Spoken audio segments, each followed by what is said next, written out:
The morning sun cast long shadows across the Naval Air Station Coronado as Lieutenant Sarah Chen walked through the base cafeteria, her regulation uniform crisp and her bearing confident. She had arrived at the base 3 days ago, fresh from completing her intelligence officer training at Dam Neck, and was still adjusting to the rhythm of life at one of the Navy's most elite installations. Sarah carried her breakfast tray to an empty table near the window, where she could observe the constant flow of personnel moving through the facility. The base was a fascinating study in controlled chaos, helicopters lifting off in the distance, groups of trainees jogging past in perfect formation, and the occasional rumble of aircraft overhead. Everything moved with purpose, precision, and an underlying tension that spoke to the serious nature of the work conducted here. As she settled into her seat, Sarah noticed the curious glances from other personnel. Being new always attracted attention, but she sensed something more in their looks. Perhaps it was because intelligence officers were often viewed with a mixture of respect and suspicion by operational personnel. Or maybe it was simply because she was one of the few Asian American women in a facility dominated by white males. "Mind if I join you?" Sarah looked up to see a tall, broad-shouldered man in his early 30s holding a coffee cup. His uniform identified him as a petty officer, and his weathered hands and sun-darkened skin suggested extensive field experience. "Please sit," Sarah replied, gesturing to the empty chair across from her. "Mike Rodriguez," he said, extending his hand. "I work with the boat teams, haven't seen you around before." "Sarah Chen, Intelligence, just transferred in from Virginia Beach." Mike's eyebrows rose slightly. "Intelligence, huh? That must be interesting work." Before Sarah could respond, a commotion erupted from a table across the cafeteria. A group of young sailors were laughing loudly, their voices carrying across the room in a way that violated the usual subdued atmosphere of the facility. "Check that out," one of them said, his voice carrying clearly. "Did you see the ink on the new intel officer?" Sarah's jaw tightened as she realized they were talking about her. She had rolled up her sleeves while eating, exposing the lower portion of a tattoo on her left forearm. The design was partially visible, intricate black lines that formed part of what appeared to be a larger, more complex image. "Looks like some kind of flower or something," another sailor chimed in. "Probably got it at some tourist shop near the beach. You know how these desk jockeys are with their trendy tattoos." The group erupted in more laughter, drawing annoyed looks from other diners. Mike Rodriguez shot them a warning glance, but they were too caught up in their amusement to notice. "Pretty typical for someone who's never seen real action," the first sailor continued. "Bet she thinks it makes her look tough or something." Sarah's fork paused halfway to her mouth. She had heard this kind of commentary before, though usually not quite so blatantly. The assumption that intelligence personnel were somehow less capable or committed than their operational counterparts was nothing new. What bothered her more was the casual dismissal, the assumption that her tattoo was some frivolous decoration rather than something with deeper meaning. Mike noticed her reaction and leaned forward. "Don't let them get to you. Most of these guys are fresh out of boot camp and think they know everything about military life because they've been here 2 weeks. "It's fine," Sarah replied, though her voice carried a slight edge. "I'm used to it." But it wasn't entirely fine. The tattoo on her arm wasn't some impulsive decision made during a weekend Liberty call. It represented something far more significant, something that connected her to a history and a set of experiences that few people at this base would understand or appreciate. As she finished her breakfast, Sarah became aware of more subtle attention from around the room.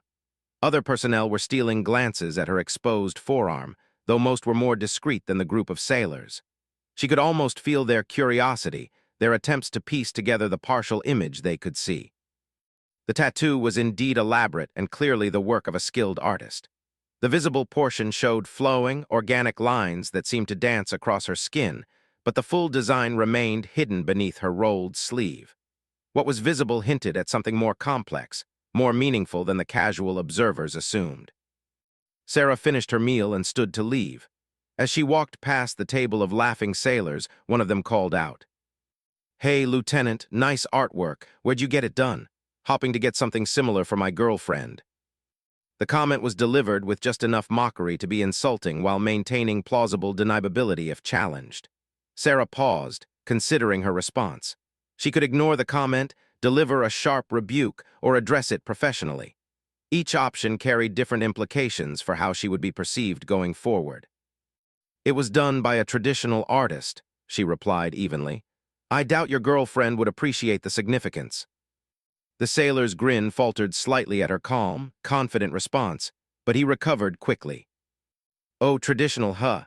Must be some deep spiritual meaning behind those flowers, right?" Sarah smiled slightly, an expression that didn't quite reach her eyes. "Something like that."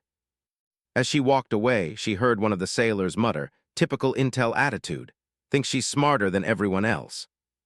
The incident stayed with Sarah as she made her way to the intelligence building for her first full day of briefings. She had hoped that her transfer to Coronado would mark a fresh start, an opportunity to prove herself in an environment where her skills would be valued and her background respected. Instead, she was already being categorized and dismissed based on surface observations and prejudices. The intelligence building was a stark, functional structure that housed some of the Navy's most sensitive analytical work. Sarah's clearance level granted her access to areas that most base personnel would never see, but even here she sensed the undercurrent of skepticism about outsiders and newcomers. Her supervisor, Commander Patricia Walsh, was a veteran intelligence officer with 20 years of experience and a reputation for demanding excellence from her team. "Chen, welcome aboard," Walsh said as Sarah reported to her office. "I've reviewed your file from Dam Neck, impressive academic credentials and strong performance in training. How are you settling in?" "Very well, ma'am. The base is impressive, and I'm eager to contribute to the mission here." Walsh studied her for a moment. "You'll find that working in support of special operations requires a different mindset than traditional intelligence work. The operators here depend on our analysis for mission planning that can mean the difference between success and catastrophe. There's no room for theoretical approaches or academic speculation." "I understand, ma'am." "Good. You'll be working initially with our threat assessment team, focusing on regional terrorist networks and their operational capabilities. Lieutenant Commander Jackson will be your team leader. He's been here for 3 years and knows the operational requirements better than anyone." Sarah spent the morning in briefings, absorbing information about ongoing operations, threat assessments, and intelligence priorities. The work was exactly what she had trained for, but the operational tempo was unlike anything she had experienced. Every piece of analysis had immediate real-world implications, and the margin for error was essentially zero. During lunch break, she stepped outside for some fresh air. The California sun was warm on her face, and she found herself thinking about how different this environment was from her previous assignments. There was an energy here, a sense of constant readiness that was both exciting and intimidating. "Lieutenant Chen." She turned to see a chief petty officer approaching.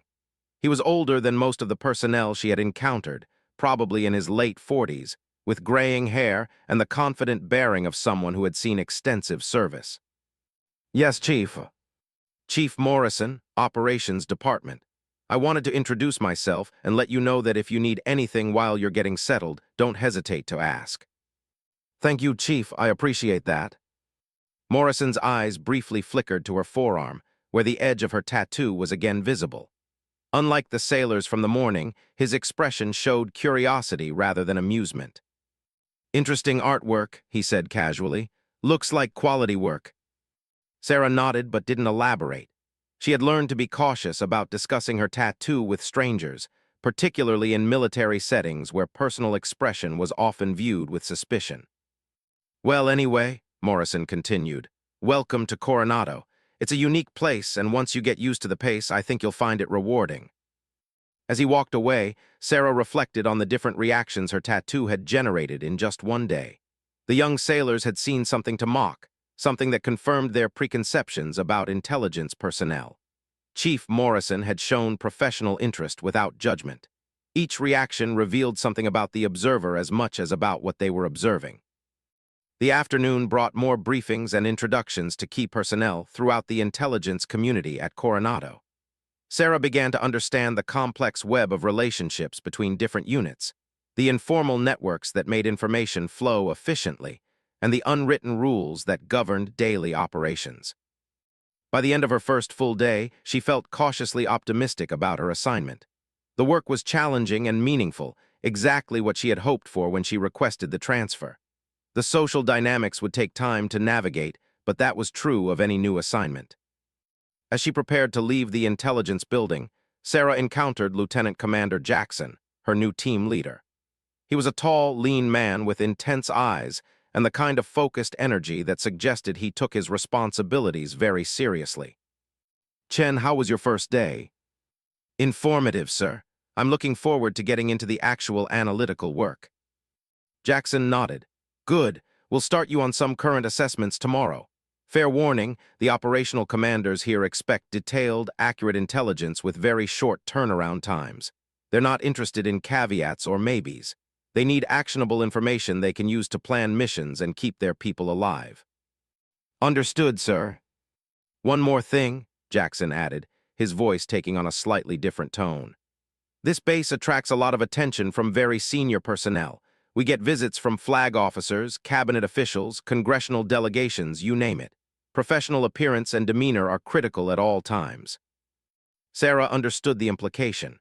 Her visible tattoo had not gone unnoticed, and there were concerns about how it might be perceived by visiting dignitaries or senior officers. "I'll keep that in mind, sir."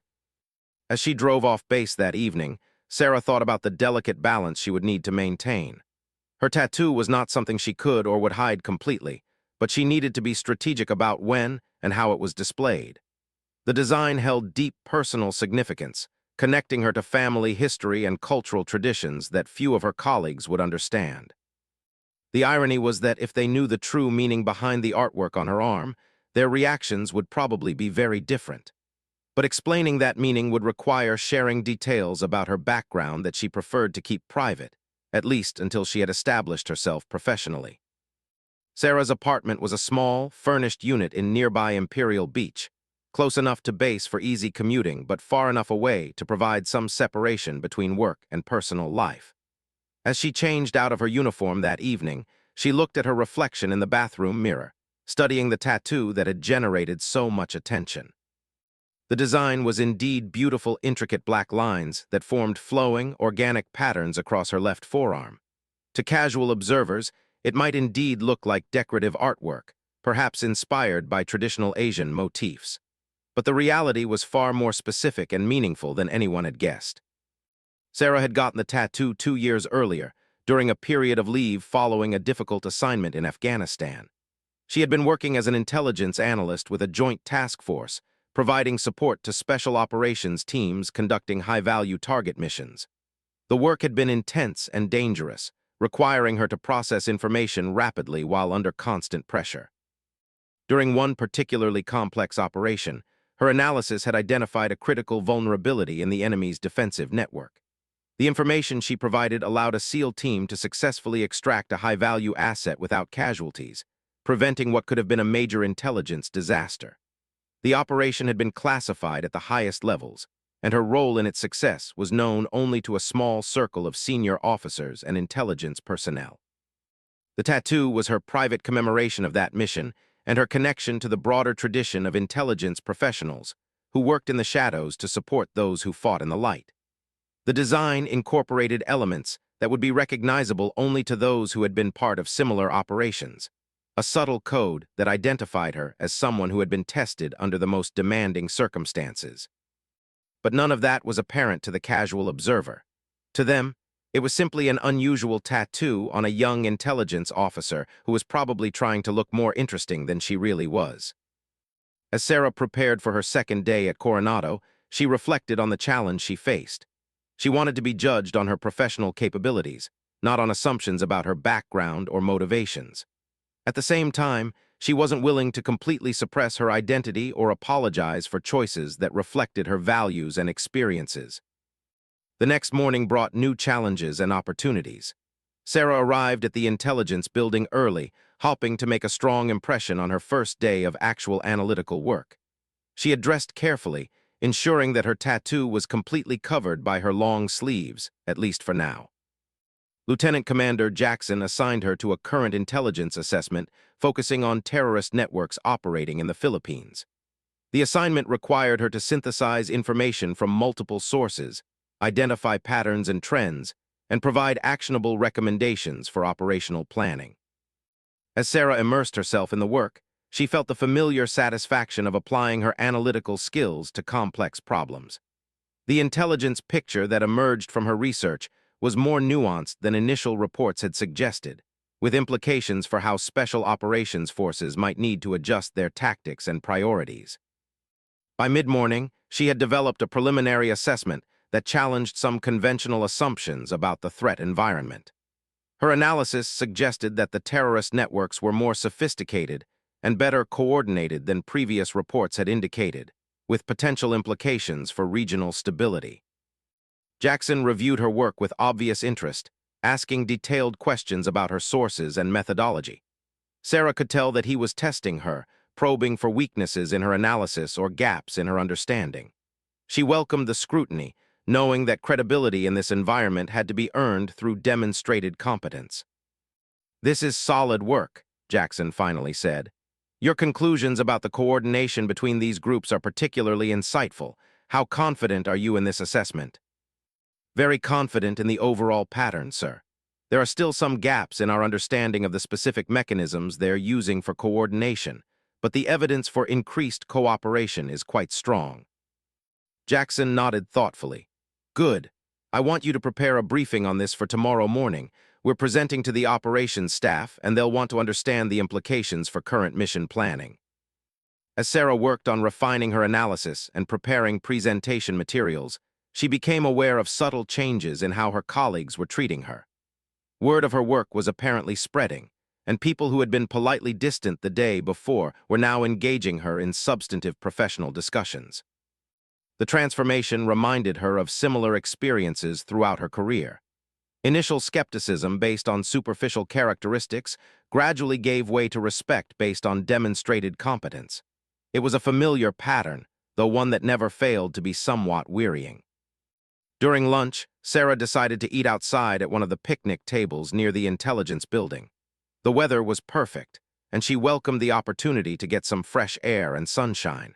She had been careful to keep her sleeves down all morning, but the warmth of the midday sun made her consider rolling them up. As she debated whether to expose her tattoo again, Chief Morrison approached with his lunch tray. "Mind if I join you, Lieutenant?" "Of course, Chief, please sit." Morrison settled into the seat across from her and opened his sandwich. For a few moments, they ate in comfortable silence, watching the activity around the base. "How's your second day going?" Morrison finally asked. "Much better. I'm getting into the actual analytical work now, which is what I came here to do." "Good to hear. What's your specialty, if you don't mind me asking?" "Regional threat assessment, primarily terrorist networks and insurgent groups. I spent some time in Afghanistan working with special operations teams." Morrison's expression shifted subtly, showing increased interest. "Afghanistan, huh? When were you there?" "About 2 years ago. I was with a joint task force conducting high-value target operations." "Interesting. I did a couple rotations there myself, though from the operational side. Different perspective on the same problems." Sarah sensed that Morrison was probing carefully, trying to understand more about her background without asking direct questions that might be inappropriate or intrusive. She appreciated his subtlety and decided to be slightly more forthcoming. "It was challenging work," she said. "The intelligence picture was constantly shifting and the operational tempo was intense, but it was also the most meaningful work I've ever done." Morrison nodded knowingly. Those kinds of assignments tend to change your perspective on a lot of things. As if making a decision, Sarah rolled up her left sleeve, exposing her tattoo to the afternoon sunlight.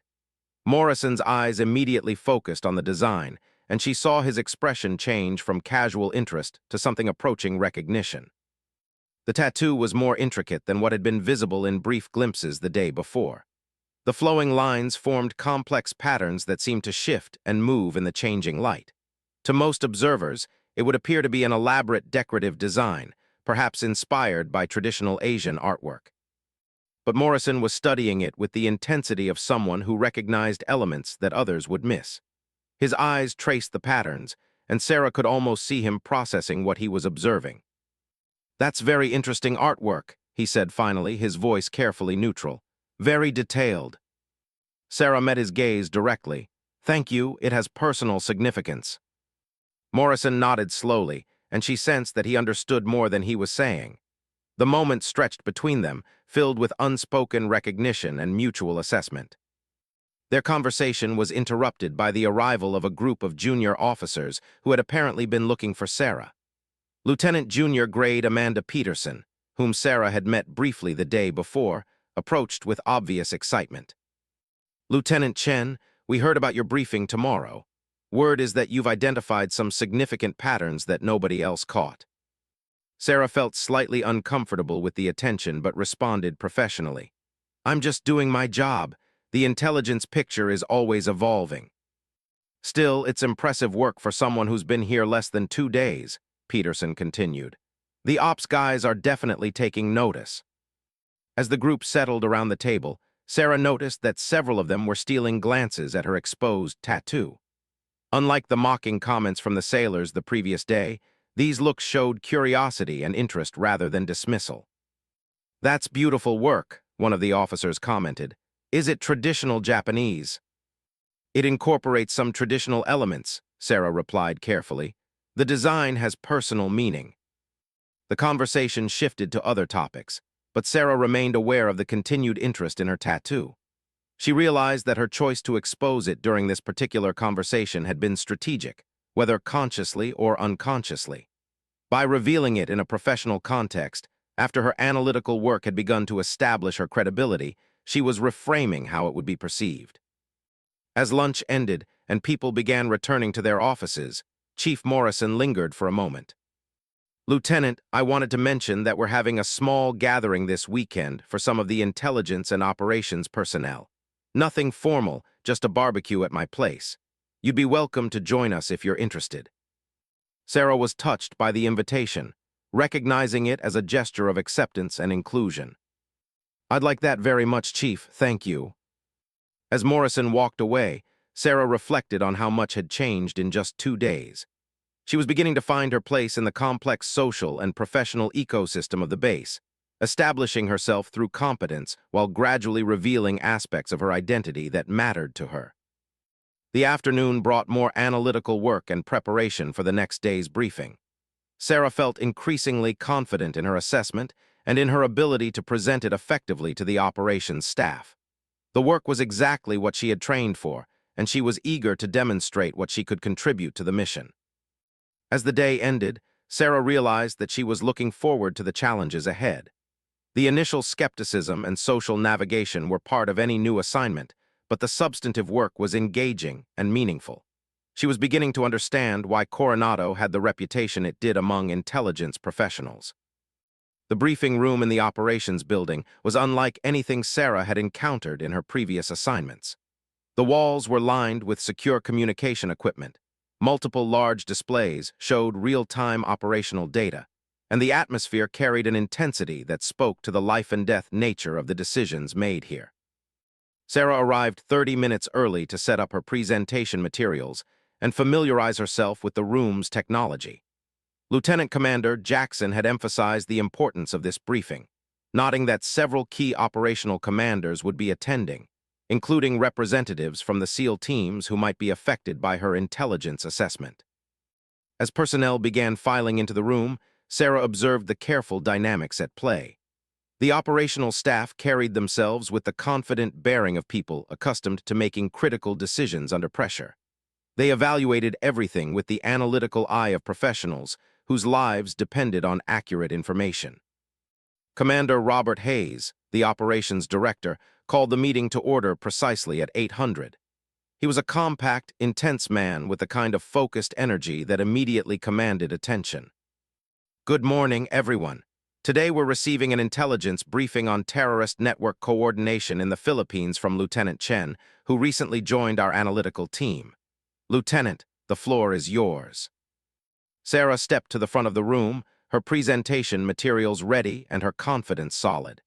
She had spent the previous evening refining her analysis and practicing her delivery, knowing that this briefing could establish her credibility with the operational community.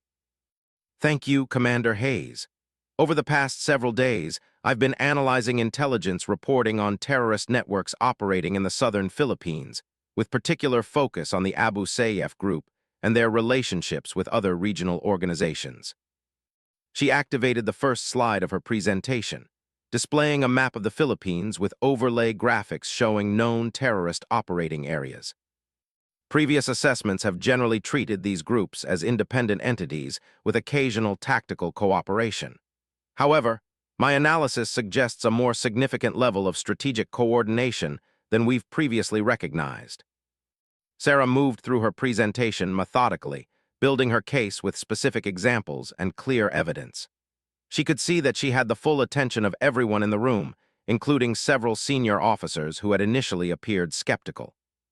The implications for our operational planning are significant, she continued. If these groups are truly coordinating at the strategic level, their collective capabilities may be greater than the sum of their parts. This could affect threat assessments, mission planning, and resource allocation for ongoing operations. Commander Hayes leaned forward, his interest obvious. Lieutenant, how confident are you in this assessment? We're talking about potentially adjusting operational priorities based on your analysis. Very confident in the overall pattern, sir. I've triple-checked the source reporting and cross-referenced with signals intelligence and human intelligence collections. The coordination indicators are consistent across multiple reporting streams. A voice from the back of the room spoke up. What about the possibility that we're seeing coincidental timing rather than actual coordination? Sarah turned to address the questioner, a lieutenant commander she hadn't met before. That's an excellent question, sir. I initially considered that possibility, but the patterns are too consistent and too sophisticated to be coincidental. The timing of operations, the complementary nature of their activities, and the evidence of shared resources all point to deliberate coordination. For the next 20 minutes, Sarah fielded questions from the assembled officers. Each query was sharp and probing, designed to test the strength of her analysis and the reliability of her conclusions. She answered confidently, drawing on her detailed knowledge of the source material and her analytical methodology. As the formal briefing concluded, Commander Hayes stood up. Outstanding work, Lieutenant. This assessment will definitely influence our operational planning going forward. I'll be forwarding your analysis to higher headquarters for broader distribution.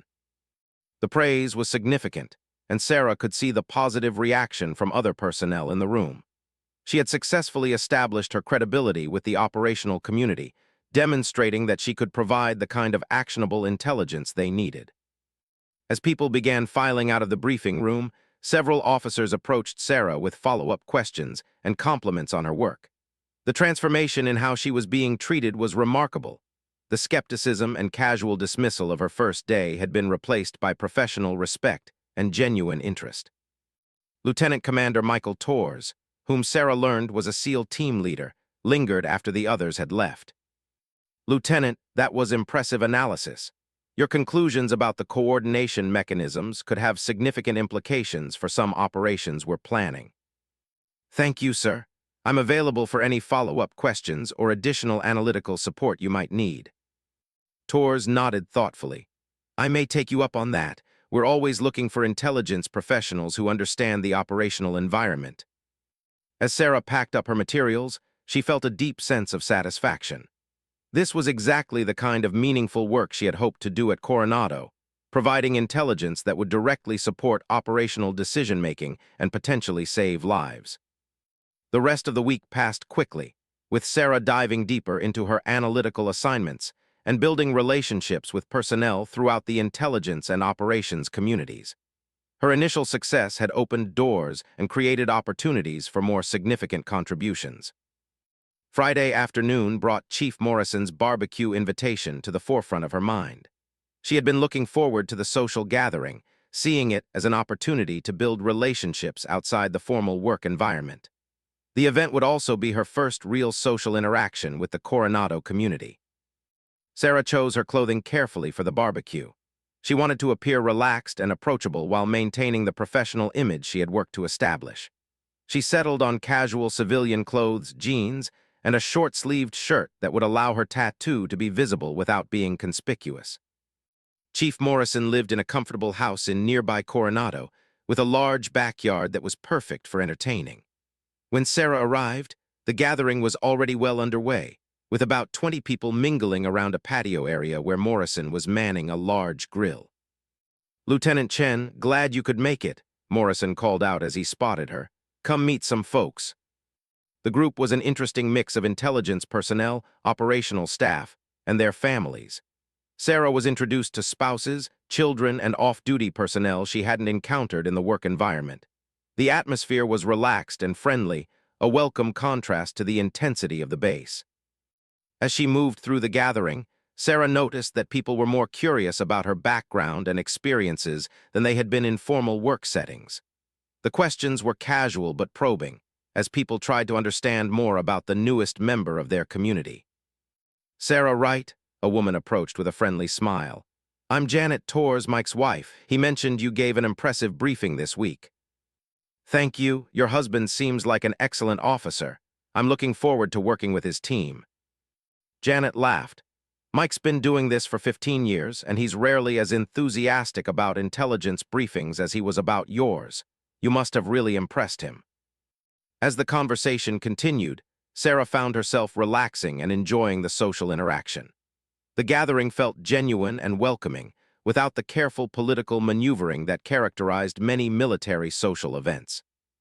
As the sun began to set, the group settled into chairs around a fire pit that Morrison had lit. The conversation flowed easily, covering topics ranging from local politics to upcoming deployments to family news.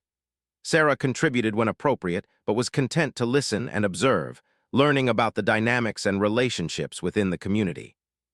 "Sarah, I have to ask," Janet Torres said during a lull in the conversation, "that's beautiful artwork on your arm. Does it have a story?"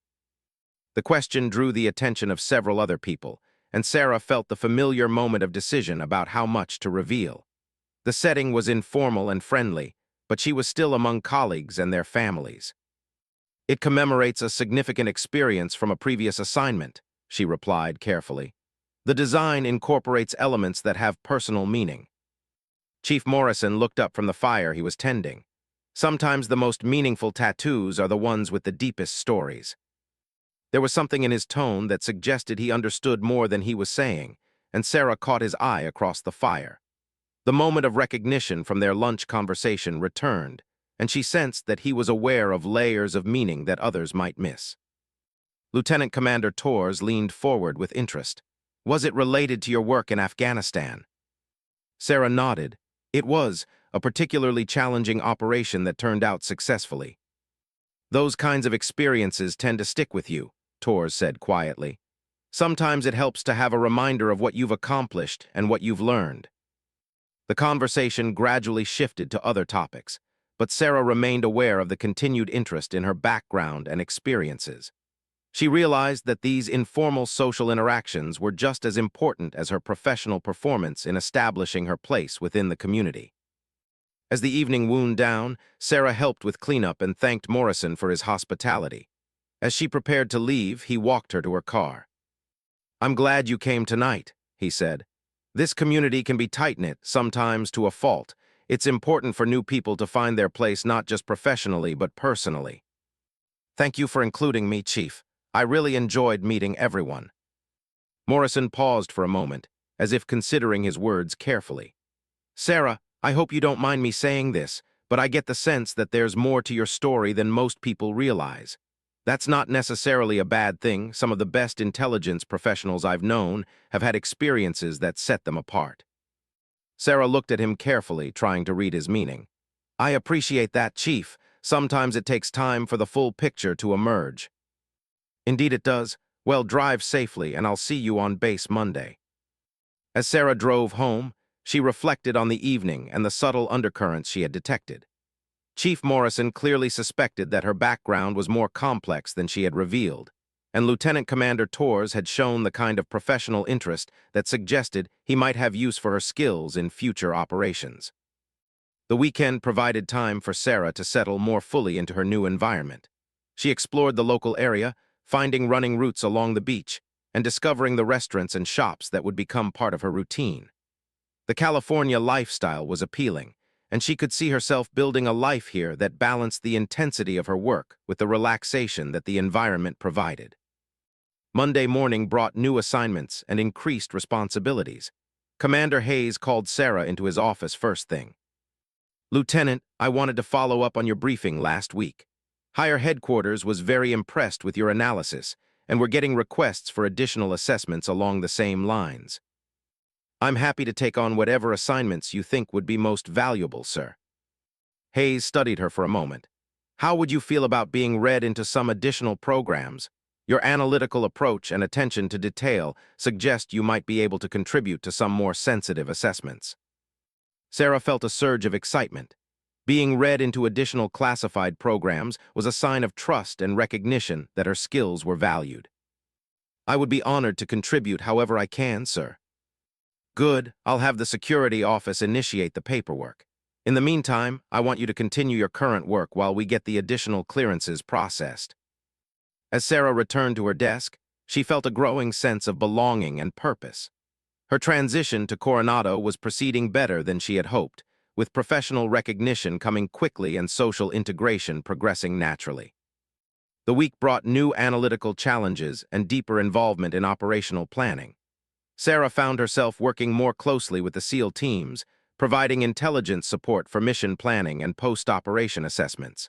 The work was exactly what she had trained for, and she felt her skills being pushed in satisfying ways. Thursday afternoon brought an unexpected encounter that would prove significant. Sarah was leaving the intelligence building when she nearly collided with a tall, imposing figure in dress uniform. She looked up to see a senior officer with the bearing and presence that immediately identified him as someone accustomed to command. "Excuse me, ma'am," the officer said politely, though his eyes showed the alert assessment of someone who noticed everything around him. "My apologies, sir. I should have been watching where I was going." The officer's gaze briefly flickered to her exposed forearm, where her tattoo was visible below her rolled sleeve. For just a moment, his expression changed, showing something that might have been surprise or recognition. "No harm done," he said, but his eyes remained fixed on her tattoo for several seconds longer than would be typical for casual observation. Sarah felt a sudden tension, wondering what he might be seeing in the design that was causing such focused attention. Before she could respond further, the officer continued on his way, leaving her with the unsettling feeling that something significant had just occurred. She watched him walk away, nodding the way other personnel automatically made way for his passage, and the respectful nods he received from everyone he encountered. This was clearly someone very senior in the base hierarchy, though she hadn't been introduced and couldn't identify his specific role. The encounter stayed with Sarah as she completed her work day and drove home. There had been something in the officer's reaction to her tattoo that suggested recognition rather than casual interest. The possibility that he had understood something about the design that others missed was both intriguing and concerning. That evening, Sarah found herself studying her tattoo in the bathroom mirror, trying to see it through the eyes of someone who might recognize its deeper significance. The design was indeed complex, incorporating elements that would be meaningful only to those with specific knowledge and experience. The flowing lines that casual observers might interpret as decorative artwork actually formed patterns that told a story. To those who knew how to read them, the tattoo commemorated a specific operation, honored fallen comrades, and identified Sarah as someone who had been tested under the most demanding circumstances. But who at Coronado would have the knowledge to interpret those elements? And what would be the implications if someone did recognize the full meaning of what she carried on her arm? Friday brought routine analytical work, but Sarah remained distracted by the encounter from the previous day. She found herself scanning the base for signs of the senior officer she had met, wondering about his identity and role. The feeling that something important had occurred continued to nag at her. During lunch, she decided to ask Chief Morrison about the incident, describing the officer she had encountered without mentioning the specific details of his reaction to her tattoo. "Tall, distinguished, dress uniform," Morrison repeated thoughtfully. "That sounds like it could have been Commander William Drake, the base commanding officer. He's been here for about 8 months, came from a special operations background." Sarah felt a chill of recognition. If the commanding officer had noticed something significant about her tattoo, the implications could be far-reaching. "Does he often walk around the intelligence building?" she asked, trying to sound casual. "Not particularly," Morrison replied. "When senior officers show up in unexpected places, it usually means something important is happening." The rest of Friday passed without incident, but Sarah remained alert for any signs that her encounter with the commanding officer might have consequences. She reviewed her recent work, ensuring that everything was documented and properly classified, and tried to anticipate what questions might arise. The weekend provided some respite from her concerns, but Monday morning brought a summons that confirmed her fears. Sarah's phone rang early, with instructions to report to the commanding officer's office immediately. As she walked across the base toward the administration building, Sarah tried to prepare for whatever was about to unfold. She had no regrets about her tattoo or what it represented, but she recognized that its visibility might have created complications that would require careful navigation. The commanding officer's office was spacious and formal, with awards and photographs that spoke to a distinguished career. Commander Drake was seated behind his desk, reviewing documents when Sarah was announced. "Lieutenant Chen, thank you for coming in. Please have a seat." Drake's manner was professional but serious, and Sarah could feel the weight of his attention as he studied her. She sat at attention, maintaining eye contact while trying to read his intentions. "Lieutenant, I understand you've been making quite an impression since your arrival here. Commander Hayes speaks very highly of your analytical work, and I've reviewed your briefing on terrorist network coordination. Impressive stuff." "Thank you, sir." Drake leaned back in his chair, his gaze becoming more penetrating. "I also understand that you have some interesting personal artwork that's been generating discussion among the personnel." Sarah's heart rate increased, but she kept her voice steady. "Yes, sir, I have a tattoo that sometimes draws attention." "Indeed, I had the opportunity to observe it briefly when we encountered each other Thursday afternoon. Very detailed work, very specific." The pause before the word specific carried weight, and Sarah realized that her suspicions had been correct. Commander Drake had recognized something in her tattoo that went beyond casual observation. "Sir, if there are any concerns about my appearance or conduct, I'm prepared to address them." Drake stood up and walked to the window, looking out at the base activity for several long moments before turning back to her. "Lieutenant, I'm going to ask you a direct question, and I expect a direct answer. That tattoo on your arm, does it commemorate Operation Night Shadow?" Sarah felt the blood drain from her face.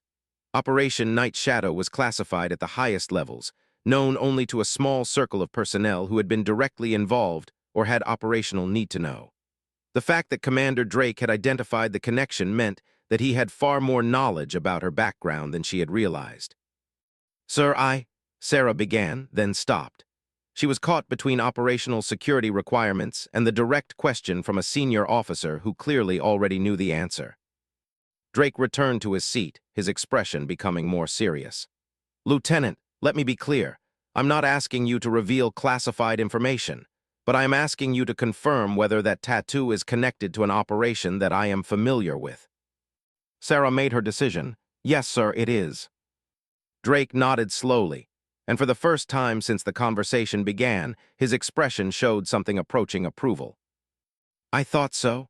That operation was one of the most successful intelligence-driven missions I've ever seen. The analytical work that made it possible was exceptional, and the courage required to provide that kind of support under those circumstances was remarkable." Sarah stared at him, beginning to understand the implications of his knowledge. "Sir, may I ask how you're familiar with that operation?" Drake smiled slightly, the first time she had seen any warmth in his expression. "Lieutenant, I was the task force commander who received your intelligence assessment and used it to plan the mission. Your work saved lives and prevented what could have been a strategic disaster." The revelation hit Sarah like a physical blow. Commander Drake had been there, had depended on her analysis, had led the operation that she had supported from the intelligence side. The tattoo that had generated casual mockery and professional curiosity was actually a connection to the man who now commanded the base where she worked. "Sir, I had no idea you were involved in that operation." "Neither did I, until I saw that tattoo and made the connection.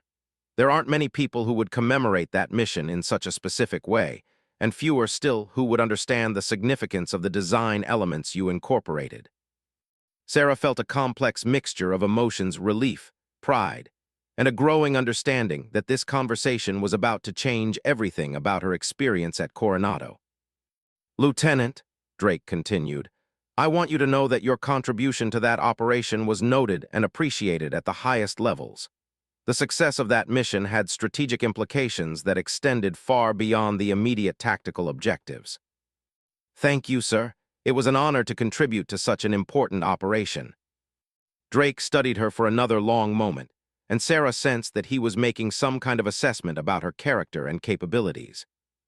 Now I understand why Commander Hayes has been so impressed with your work here.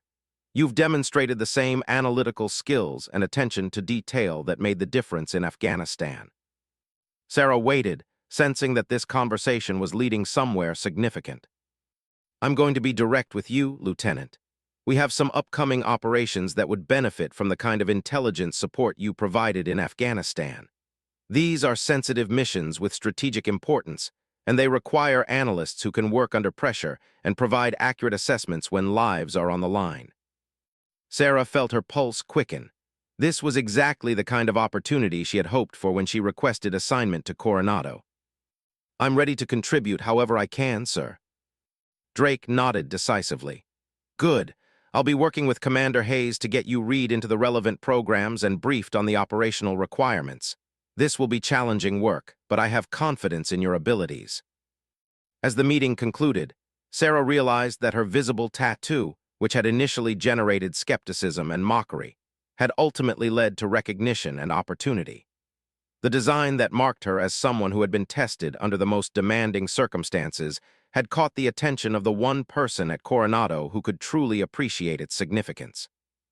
Walking back to the intelligence building, Sarah reflected on the unexpected turns her career continued to take. The tattoo would always draw attention and questions, but now she understood that among those who noticed it would occasionally be someone who recognized what it really represented, not just decorative artwork, but a mark of honor earned through service under the most demanding circumstances.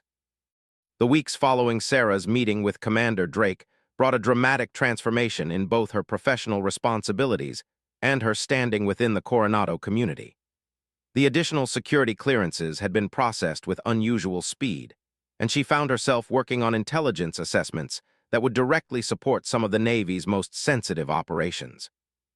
Her new assignment placed her in a special analytical cell that provided intelligence support to SEAL teams conducting high-value missions throughout the Pacific region. The work required her to synthesize information from multiple classified sources, identify critical vulnerabilities in enemy networks, and provide time-sensitive assessments that could mean the difference between mission success and catastrophic failure. Sarah's first major assignment in her new role involved analyzing intelligence on a terrorist network operating in the southern Philippines that had been linked to several recent attacks against government facilities.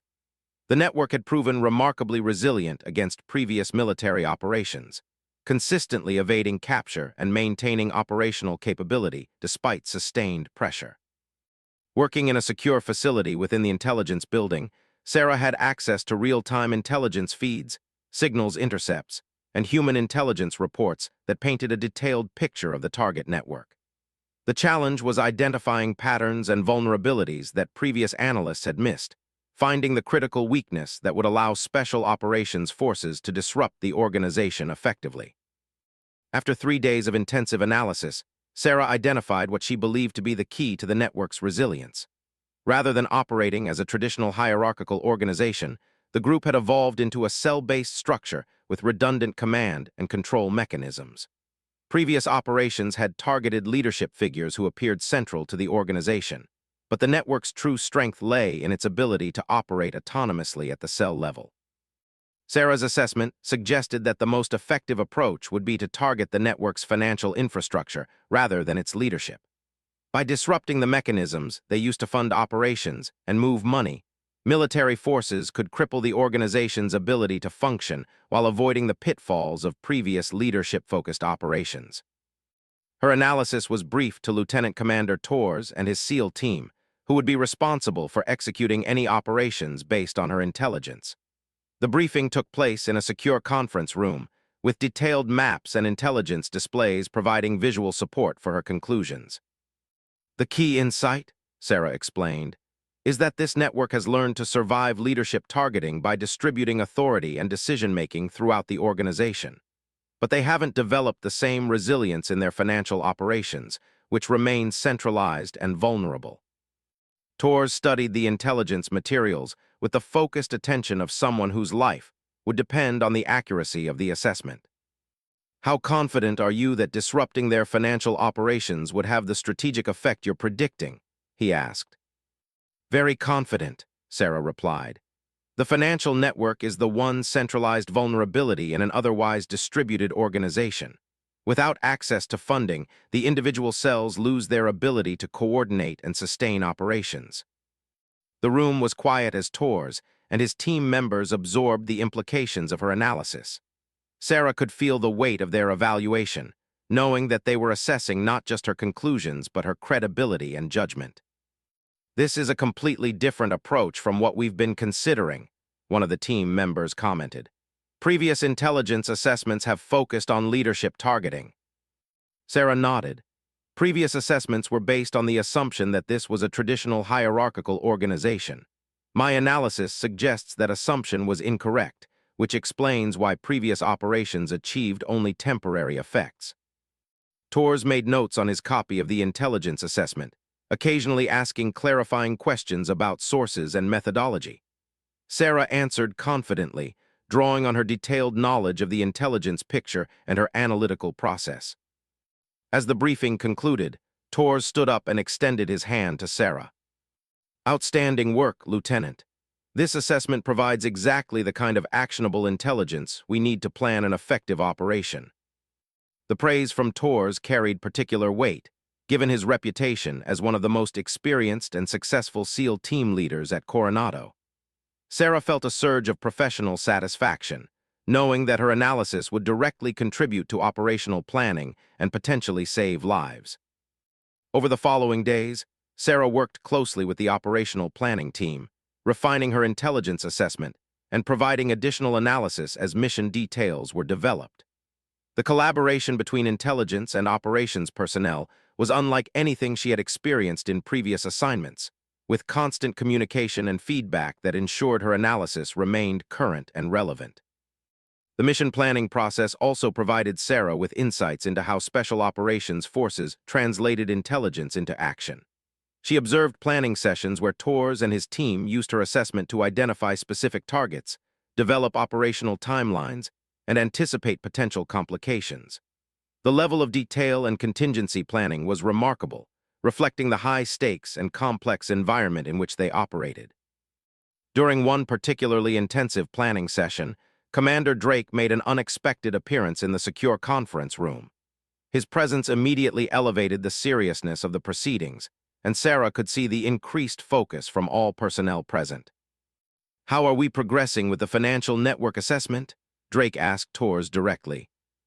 "Lieutenant Chen's analysis has identified what we believe to be the critical vulnerability, sir. We're developing operational plans to exploit that weakness." Drake turned his attention to Sarah. "Lieutenant, brief me on your key findings." Sarah stood and activated the intelligence displays, walking Drake through her analysis with the same confidence and detail she had shown in previous briefings. She explained the network's evolution from hierarchical to distributed structure, the centralized financial vulnerabilities, and the operational implications of targeting those weaknesses. Drake listened intently, asking occasional questions that demonstrated both his understanding of intelligence analysis and his operational experience. Sarah could sense his evaluation of her work, and she felt the familiar pressure of performing under the scrutiny of senior leadership. "Your assessment challenges conventional assumptions about this target network," Drake observed. "What gives you confidence that your analysis is correct?" "Sir, the evidence from multiple intelligence sources consistently supports the distributed organizational model. Previous operations based on hierarchical assumptions achieved only temporary disruption, which is consistent with an organization that can survive leadership targeting. The financial vulnerabilities are confirmed by signals intelligence and human reporting." Drake nodded thoughtfully, then turned to Torres.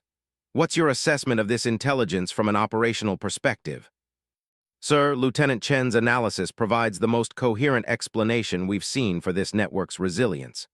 The operational approach she's recommending is feasible and offers the best prospect for strategic effect rather than just tactical disruption.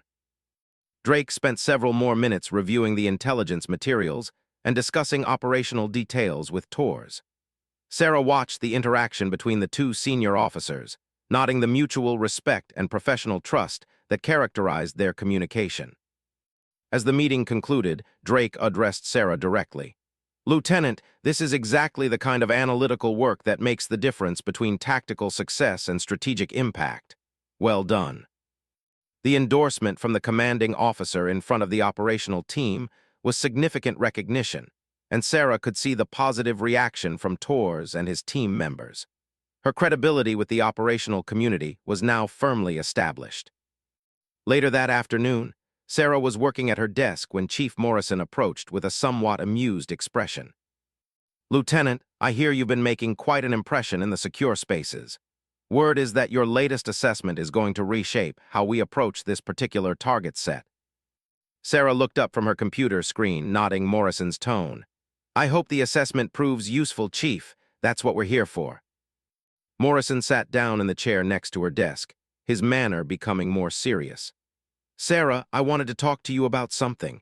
There's been a lot of discussion about your work lately, all of it positive, but I think you should be aware of some dynamics that might not be obvious." Sarah gave him her full attention, sensing that he was about to share something important. "The kind of recognition you're getting from senior leadership, especially from Commander Drake, doesn't happen often around here. When it does, it tends to create expectations and opportunities, but also some pressure." Sarah nodded, understanding his implication. "What kind of expectations?" "The expectation that you'll continue to provide the same level of insight and analysis under increasingly challenging circumstances. The operational tempo here can be intense, and the pressure to maintain performance standards can be significant." Morrison paused, seeming to consider his words carefully. "I'm not trying to discourage you or suggest that you can't handle the pressure. Your work speaks for itself, but I wanted you to understand that success here brings both opportunities and obligations." Sarah appreciated Morrison's guidance, recognizing it as the kind of mentorship that could be valuable in navigating the complex environment of special operations support. "I understand, Chief. I'm prepared for whatever challenges come with increased responsibility." Morrison smiled. "I believe you are. Just remember that maintaining perspective and balance is important, especially when the stakes are high and the pressure is constant." As Morrison returned to his duties, Sarah reflected on his advice. She had worked in high-pressure environments before, but the combination of operational urgency and senior leadership attention at Coronado created unique challenges. She would need to maintain her analytical objectivity while meeting the elevated expectations that came with her recent successes. The following week brought news that the operation based on Sarah's intelligence assessment had been approved for execution. Tors and his team would deploy within days to conduct the mission, carrying with them the tactical plans that had been developed from her analysis. The notification that her intelligence would directly support an active operation created a familiar mixture of excitement and anxiety.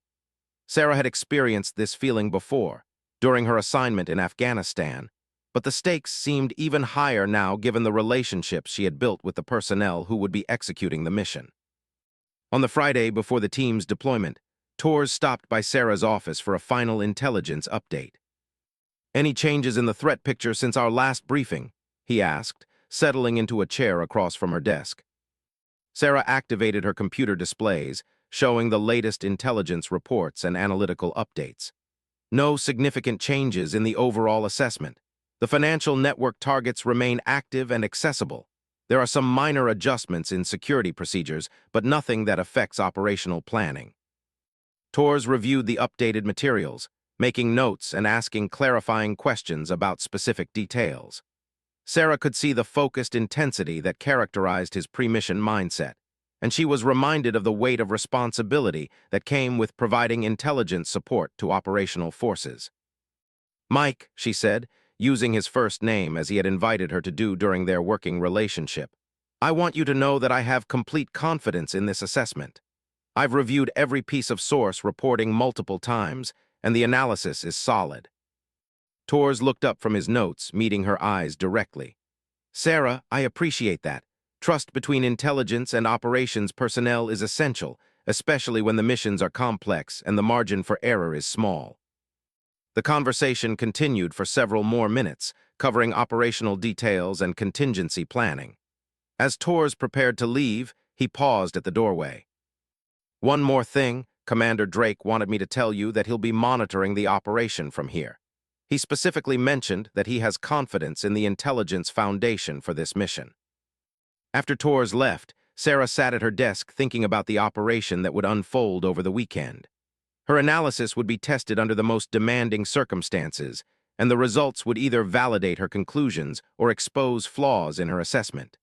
The thought was both exciting and sobering.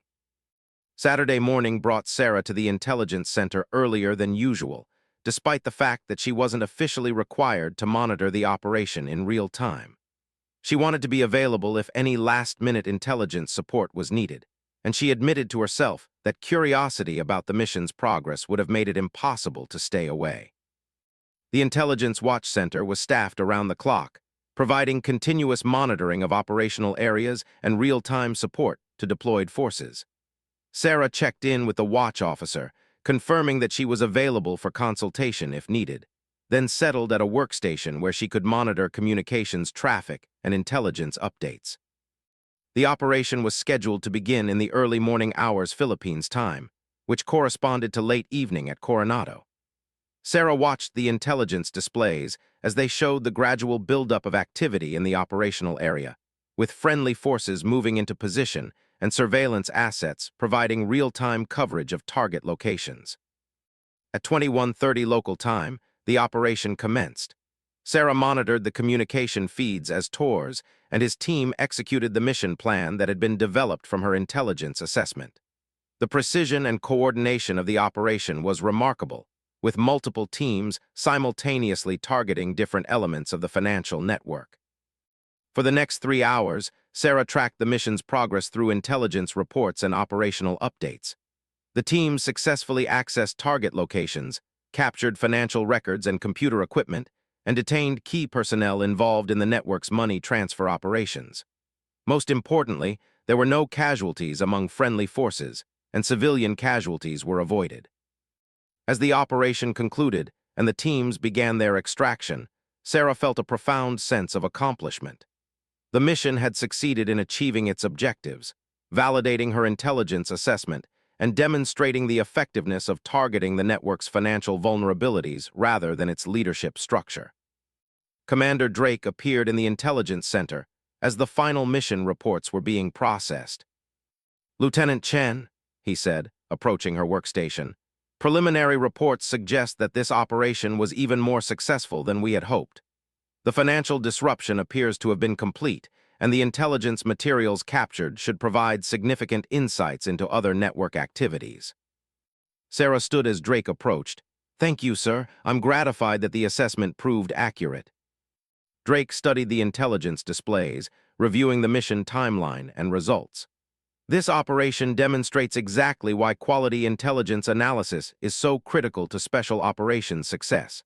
Your work provided the foundation for strategic impact rather than just tactical success." The recognition from Drake was personally satisfying, but Sarah was most pleased by the mission's success and the safety of Torres and his team. The validation of her analytical approach was professionally important, but the knowledge that her work had contributed to protecting the people she had come to respect and value was more meaningful. Monday morning brought Torres and his team back to Coronado, and Sarah was eager to hear their first-hand account of the operation. The debriefing session provided detailed insights into how the intelligence had translated into operational reality, and the team's feedback would be valuable for refining analytical approaches for future missions. "The intelligence picture was exactly as you described," Torres told her during the formal debrief.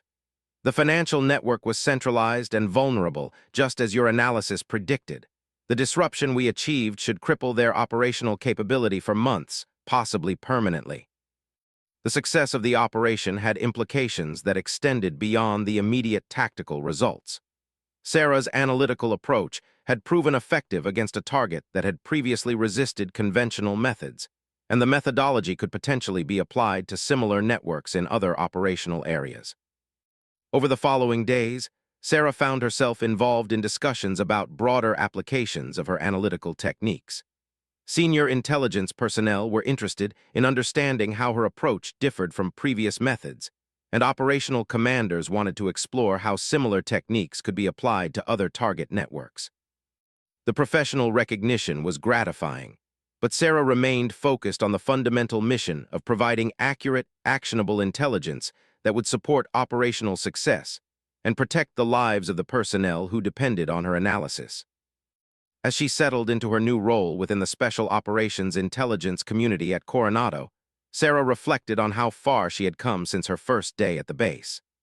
The tattoo that had initially generated casual mockery and professional skepticism had ultimately led to recognition and opportunity, connecting her with people who understood and appreciated what it represented. The journey from outsider to valued team member had required demonstrating her capabilities under demanding circumstances, but it had also been facilitated by the visibility of a tattoo that marked her as someone who had been tested and proven in similar circumstances before. The combination of professional competence and symbolic recognition had created opportunities that might not otherwise have been available. Looking ahead, Sarah could see that her career at Coronado would continue to present challenges and opportunities. The success of her first major operation had established her credibility, but it had also created expectations for continued high-level performance under increasingly complex circumstances. The work was exactly what she had trained for, and exactly what she wanted to be doing. The relationships she had built with operational personnel were professionally rewarding and personally meaningful, and the recognition from senior leadership provided both validation of her capabilities and clear indication that significant opportunities lay ahead. Sarah's tattoo would continue to draw attention and questions, but now she understood that among those who noticed it would occasionally be someone who recognized what it really represented. In a community where professional competence was paramount and symbolic recognition mattered, the artwork on her arm had become both a personal reminder of past accomplishments and a professional credential that opened doors to future opportunities. 3 months after the successful Philippine operation, Sarah had become an integral part of the Special Operations Intelligence community at Coronado. Her analytical techniques had been adopted by other teams, and her reputation for providing accurate, actionable intelligence had spread throughout the Pacific Fleet's Special Operations Network. But it was on a routine Tuesday morning that her world would shift dramatically once again. Sarah was reviewing overnight intelligence traffic when Chief Morrison approached her workstation with an unusual expression, part concern, part curiosity, and something that might have been apprehension. "Lieutenant, I need you to come with me. There's someone here who wants to meet you." The tone in Morrison's voice suggested this wasn't a routine introduction, and Sarah felt a familiar tension as she saved her work and followed him through the intelligence building. They walked past the usual conference rooms and offices toward a section she rarely visited, where the most sensitive briefings and meetings took place. Morrison stopped outside a door marked with additional security warnings and turned to Sarah with a serious expression. "Before we go in, I want you to know that this meeting is happening because of your tattoo. Someone saw it, recognized something specific, and requested this conversation." Sarah's pulse quickened. In the months since Commander Drake had recognized the significance of her tattoo, she had grown comfortable with the idea that its meaning was understood and appreciated within the Coronado community. But Morrison's manner suggested something more significant was happening. "Who is it, Chief?" "I think it's better if he introduces himself. Just remember that whatever happens in this room, you've earned your place here through your professional competence. The tattoo is just additional context." Morrison opened the door and gestured for Sarah to enter. The conference room was smaller than those typically used for briefings, with enhanced security features and no windows. Seated at the table was a man she didn't recognize, tall, probably in his early 50s, with graying hair and the kind of weathered appearance that spoke to extensive field experience. What immediately caught Sarah's attention, however, was his uniform. The insignia identified him as a Navy SEAL, but the rank and the array of decorations suggested someone very senior in the Special Operations community. Most striking of all was a distinctive unit patch. She had seen only rarely one that identified personnel who had been involved in some of the military's most classified operations. The man stood as she entered, and his eyes immediately went to her exposed forearm where her tattoo was visible below her rolled sleeve. His reaction was unlike anything Sarah had experienced before, not curiosity or recognition, but something approaching shock. "Lieutenant Chen," he said, his voice carefully controlled but carrying an underlying intensity. "My name is Captain James Sullivan. I understand you have some very interesting artwork." Sarah came to attention, uncertain of the protocol for this unusual situation. "Yes, sir." Sullivan gestured for her to sit, and Morrison took a position near the door, clearly remaining to observe but not to participate directly in the conversation. "Lieutenant, I'm going to ask you to show me your complete tattoo, all of it." The request was unprecedented in Sarah's military experience, and she felt a moment of uncertainty about how to respond. Sullivan seemed to recognize her hesitation. "This is not a casual request, Lieutenant. I have specific reasons for needing to see the full design, and those reasons are connected to operational matters that I cannot discuss until I've confirmed what I suspect." Sarah looked at Morrison, who nodded slightly. She rolled up her sleeve completely and turned her arm to display the full tattoo design. The artwork was indeed elaborate flowing patterns that seemed to dance across her skin, incorporating symbols and elements that most observers would interpret as decorative Asian motifs. Sullivan leaned forward, studying the tattoo with the intensity of someone reading a complex document. His eyes traced the patterns methodically, and Sarah could see his expression changing as he absorbed what he was observing. After what felt like several minutes but was probably only 30 seconds, Sullivan sat back in his chair. When he looked up at Sarah, his expression had transformed completely. "Lieutenant, where did you get this tattoo?" "Sir, it was done by a traditional artist in Thailand during a period of leave following an assignment in Afghanistan." "What did you tell the artist about what you wanted?" Sarah hesitated, uncertain how much detail to provide. The full story behind her tattoo involved classified information and personal experiences that she rarely discussed. "Sir, I provided the artist with specific design elements and explained the general significance I wanted the tattoo to represent." Sullivan's questioning became more specific and more intense. "Did you provide the artist with photographs or documents? Did you describe specific events or operations?" Sarah realized that this conversation had moved far beyond casual interest in her personal artwork.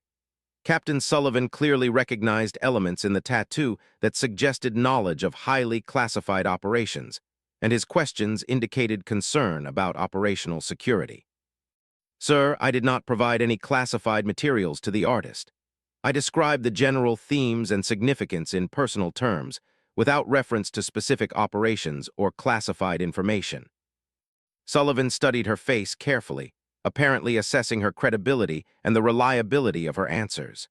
The silence in the room stretched uncomfortably, with only the hum of the building's ventilation system audible.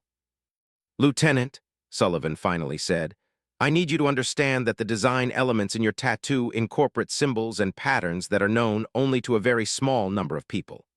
These elements relate to operations that are classified at levels that most military personnel never encounter." Sarah felt a chill of understanding. When she had gotten the tattoo, she had been careful to avoid any direct references to classified operations or specific mission details. But apparently, the symbolic elements she had incorporated were more specific than she had realized. "Sir, I want to assure you that I have never compromised operational security or disclosed classified information to unauthorized personnel." Sullivan nodded. "I believe you, Lieutenant, but I need to understand how those specific design elements came to be incorporated into your tattoo." For the next hour, Sullivan questioned Sarah about every aspect of her tattoo, the design process, the artist who had created it, the sources of the symbolic elements, and the operational experiences that had inspired it. His questions were thorough and professional, but they carried an underlying urgency that suggested significant concerns about security implications. As the conversation progressed, Sarah began to understand that her tattoo had inadvertently incorporated design elements that served as a form of coded communication within the special operations community. What she had intended as personal commemoration had apparently created something that could be read as operational identification by those with the appropriate knowledge. "Lieutenant," Sullivan said as his questioning concluded, I need you to understand that your tattoo identifies you as someone who was involved in Operation Night Shadow, but it also includes elements that suggest involvement in at least 3 other highly classified operations. Sarah stared at him in shock. Sir, I was only involved in one classified operation. I have never had access to information about other missions. Sullivan's expression became more intense. Then how do you explain the presence of symbols that are unique to those other operations? The question hung in the air like a challenge, and Sarah felt the weight of suspicion and concern from both Sullivan and Morrison. She realized that her tattoo had somehow become evidence of knowledge or involvement that she didn't actually possess. Sir, I don't understand how that's possible. When I worked with the artist, I described the general themes and symbolic elements that were meaningful to me based on my experiences in Afghanistan. I never referenced specific operations or classified details. Sullivan stood and began packing the small conference room, his manner suggesting deep thought about a complex problem. Lieutenant, there are only 2 possible explanations for what I'm seeing. Either you had access to information about multiple classified operations, which your security clearance and assignment history doesn't support, or the symbolic elements you incorporated into your tattoo have significance that you weren't aware of. Sarah felt a growing sense of confusion and concern. The tattoo that had been a source of pride and personal meaning was apparently creating suspicions about her background and loyalties that could have serious implications for her career and security clearance. Sir, is there a way to verify the source of the design elements? I kept documentation from when the tattoo was created, including the preliminary sketches and descriptions I provided to the artist. Sullivan's interest sharpened immediately. You have documentation of the design process.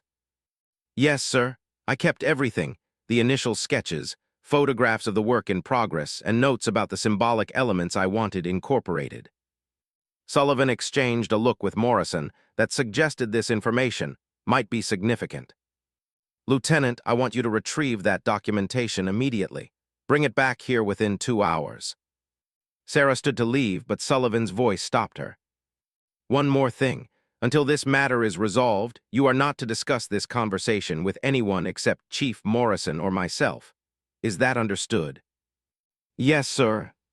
As Sarah left the conference room, her mind raced with questions and concerns. The tattoo that had opened doors and created opportunities was now potentially threatening her career and security status. She needed to find the documentation that might explain how symbolic elements from multiple classified operations had ended up incorporated into her personal artwork. Sarah drove to her apartment with a sense of urgency mixed with growing anxiety. The documentation from her tattoo sessions was stored in a secure file at her residence, along with other important personal papers. She had kept the materials partly for sentimental reasons and partly as a record of the significant investment the artwork had represented. The file contained everything from her initial consultation with the tattoo artist to photographs documenting each stage of the design process. As Sarah reviewed the materials, she tried to understand how elements from operations she had never been involved with could have found their way into her tattoo. The initial sketches showed her rough drawings of the symbolic elements she wanted incorporated flowing patterns that represented the movement of intelligence through operational networks, interconnected designs that symbolized the coordination between different military units, and specific motifs that commemorated fallen colleagues and successful missions. But as Sarah studied the progression from her initial concepts to the final design, she noticed something that hadn't been apparent before.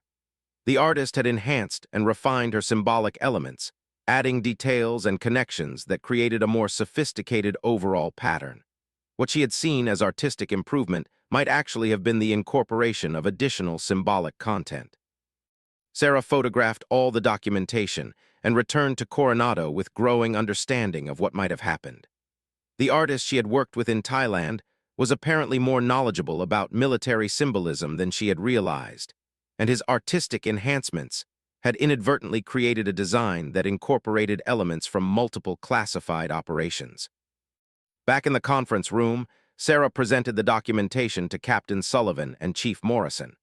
Sullivan reviewed the materials with the same intense focus he had shown when examining her tattoo, paying particular attention to the progression from initial sketches to final design. This is very helpful. Sullivan said after reviewing everything. I can see how the final design evolved from your initial concepts through the artist's interpretation and enhancement. Sullivan pointed to specific elements in the photographs. These symbols here and this pattern connection here weren't part of your original design. They were added by the artist during the tattooing process. Sarah nodded, feeling a mixture of relief and residual concern. Sir, I had no idea that those additions had specific operational significance. Sullivan continued studying the documentation, occasionally making notes on a pad of paper.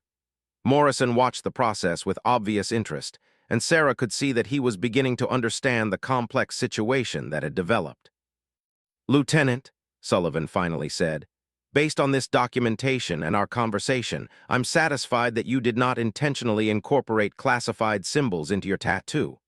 However, the inadvertent presence of those symbols creates some ongoing security concerns. Sarah felt her stomach tighten. What kind of concerns, sir? The symbols in your tattoo could potentially be interpreted by hostile intelligence services as evidence that you have access to information about multiple classified operations. This could make you a target for recruitment or compromise attempts. The implications of Sullivan's statement were serious and far-reaching. Sarah's tattoo had gone from being a personal commemoration to a potential security vulnerability that could affect her career and personal safety. What can be done about this situation, sir? Sullivan was quiet for a long moment, apparently considering options and their implications. There are several possibilities, Lieutenant. The most secure option would be to have the tattoo removed or significantly modified to eliminate the problematic symbolic elements. Sarah felt a surge of resistance to the idea of removing or altering the tattoo that held such personal significance for her. Are there other options, sir? We could document the circumstances of how the symbols came to be included and use that information to brief relevant security personnel. This would allow you to maintain the tattoo while ensuring that its significance is properly understood. Sullivan paused, studying Sarah's expression carefully. There's also a third option, which is why I wanted to meet with you personally. Sarah waited for him to continue, sensing that this option might be more complex than the others. Lieutenant, your inadvertent possession of symbols from multiple classified operations, combined with your demonstrated analytical capabilities, makes you potentially valuable for certain types of assignments. If you are willing to be read into additional classified programs, your unique situation could actually become an asset rather than a liability. The suggestion was unexpected and intriguing. Sarah had been hoping for increased access to sensitive assignments, but she hadn't anticipated that her tattoo might actually facilitate such opportunities. What kind of assignments?